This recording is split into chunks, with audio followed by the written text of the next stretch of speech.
Atas kasus ini, dia memastikan pemerintah dan Mabes Polri tidak tinggal diam. Kasus AKBP Achirudin Hasibuan mendapat perhatian dari Menteri Koordinator Bidang Politik Hukum dan Keamanan, Menko Polhukam, Mahfud MD.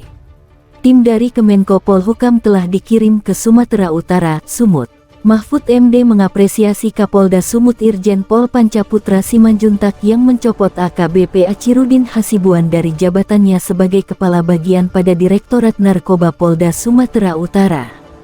AKBP Achirudin diberhentikan dari jabatannya setelah diperiksa oleh Bidang Profesi dan Pengamanan Propam Polda Sumut atas perbuatannya membiarkan anaknya menganiaya seorang mahasiswa. Sekarang mau tanya apa? Pak, terkait dengan kasus Kombes Teguh Triwantoro yang dicopot dari jabatan Kabid Propam di Kaltara itu, apakah diduga memang beliau ikut terlibat dalam hilangnya barang bukti itu, Pak Menko? Ya, kita tidak tahu apakah betul terlibat, apakah betul tidak diperiksa dulu dan sebagainya. Tetapi saya sudah ngirim ketua pelaksana Kompolnas di sana, Pak itu, dan negosiasinya yang sudah disepakati, yang bersangkutan dikembalikan ke jabatannya. Pak, dikembalikan ke jabatannya, itu negosiasi sampai jam siang. Pak, tapi jadi harus profesional, terbuka, apa masalah. Pak, tapi apakah penindakan setelah viral-viral ini, Pak Menko, ada komentarkah? Iya, itu kan kritik kepada saya di berbagai medsos. Kenapa Pak Mahfud bertindak? Saya sudah viral. Ya, kalau tidak viral kan saya tidak tahu. Iya kan? Karena polisi itu setiap harinya, bukan setiap bulannya, ribuan kasus yang diurus di seluruh Indonesia. Anda bayangkan aja 520 kabupaten. Setiap kabupaten terdiri dari 5 kecamatan. Kan saya tidak harus tahu, tidak bisa tahu semua karena saya hanya menurun lapor. Nah, yang viral itu berarti itu serius. Maka saya turun tangan. Jangan bertanya kok nunggu viral, enggak. Kalau sehari-hari yang tidak viral itu berarti memang sudah diselesaikan. Yang viral baru masuk ke saya. Oke, apa lagi? Satgas TPPU, Pak, seperti apa progresnya? Apa sudah dibentuk atau kapan akan dibentuk Satgas TPPU itu, Pak? Satgas TPPU ya, untuk kasus pencucian uang itu, ya besok akan dirapatkan karena itu adalah hasil RDP dengan Komisi 3 DPR harus dibentuk Satgas. Besok akan dibentuk Satgasnya, pokoknya akan ditindaklanjuti sesuai dengan data yang sudah terungkap ke publik dan sudah diserahkan ke DPR. Pak, besok pagi hari Jumat akan. Apakah turut melibatkan pihak eksternal karena efektivitas dan independensi Satgas ini diragukan, Pak? Karena gimana ceritanya bisa membersihkan sementara Kementerian Keuangan ikut dilibatkan di Satgas itu? Ya, memang undang-undangnya kalau menyangkut pajak dan bea cukai itu penyidiknya Kementerian Keuangan, yaitu Ditjen Pajak dan Ditjen Bea Cukai, itu penyidiknya. Memang banyak yang itu jeruk makan jeruk, masa mau memeriksa dirinya sendiri. Enggak juga, karena nanti ini akan melibatkan banyak institusi dan yang dari luar kita undang juga sebagai narasumber, bukan sebagai orang yang menindaklanjuti secara yuridis pro justisia, karena tidak boleh selain polisi, jaksa, Dirjen Bea Cukai, Dirjen Bea Cukai, Bea Pajak, hanya itu yang boleh melakukan tindakan itu. Tapi nanti meluas panitianya itu, timnya nanti akan menilai, sehingga penilaian itu akan lebih efektif.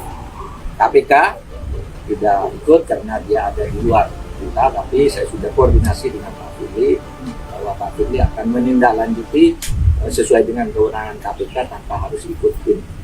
Soal RUU perampasan aset, Pak, surpresnya kapan akan dikirim, Pak? Apakah sudah dicek sama Pak Presiden? Sudah di meja Presiden, kan habis Lebaran baru 2 hari ya, baru 2 hari kita ngantorkan, sudah disampaikan Presiden, sudah didisposisi oleh menteri-menteri terkait. Ya tinggal Presiden perlu waktu untuk melihat dulu meja-meja surat yang harus ditandatangani, karena acaranya sangat banyak. Tapi saya kira paling lambat minggu depan. Apa tanggapannya Pak soal Esti Novanto yang diserang oleh TNI sampai ada polisi yang tertembak? Ya, saya belum dapat laporan rinci sehingga saya tidak menanggapi itu. Bapak soal ajakan ngobrol OPM dari OPM Papua Pak diajak mana polisi kan Polda Sumut itu sudah ditandatangani Akhiruddin Akhiruddin Hasibuan dan anaknya Aditya Hasibuan itu sudah ditindak. Dan untuk ini saya apresiasi kepada Pak Panjang, Kapolda Sumatera Utara sudah mengambil langkah-langkah, dan saya juga sudah ngirim tim ke sana. Termasuk yang di Tanggamus itu, yang orang penjual spare part, lalu katanya tanpa surat izin impor apa gitu, lalu barangnya dirampas, lalu diperas beberapa kali oleh petugas-petugas yang namanya disebut kita Mohairi atau Mohaidori. Lalu ada siapa lagi yang 2 orang itu sudah ditindak karena yang bersangkutan yang diperas itu namanya siapa ya? Saya kok namanya Henry Saputra, dan lalu Stisman itu sudah menang di pengadilan, sudah dibebaskan. Lalu untuk mengambil barangnya yang disita lagi tanpa surat itu masih diperas lagi dan barangnya tidak kembali utuh, sehingga itu viral. Saya baru tahu, saya sudah menurunkan tim ke sana dan sudah ditahan. Itu dilakukan tindakan-tindakan. Kalau yang di Sumatera Utara itu sudah ditahan. Tapi kalau soal OPM apakah sanksinya hanya sebatas demosi saja atau seperti apa? Ya, nanti kita lihat, kan udah ditahan.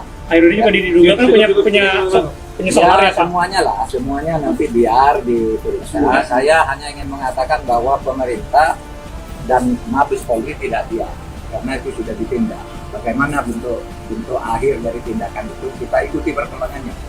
Karena sekarang kita tidak bisa bersembunyi. Pak Menko kemarin ketemu dengan Pak Prabowo tawarin jadi cawapres ya Pak Menko. Ini berapa nih guys? Menko Polhukam Mahfud MD menyoroti tegas kasus penganiayaan yang melibatkan anak AKBP Akhiruddin Hasibuan, Aditya Hasibuan. Atas kasus ini, dia memastikan pemerintah dan Mabes Polri tidak tinggal diam. Mahfud juga menyebut terus mengikuti perkembangan kasus tersebut.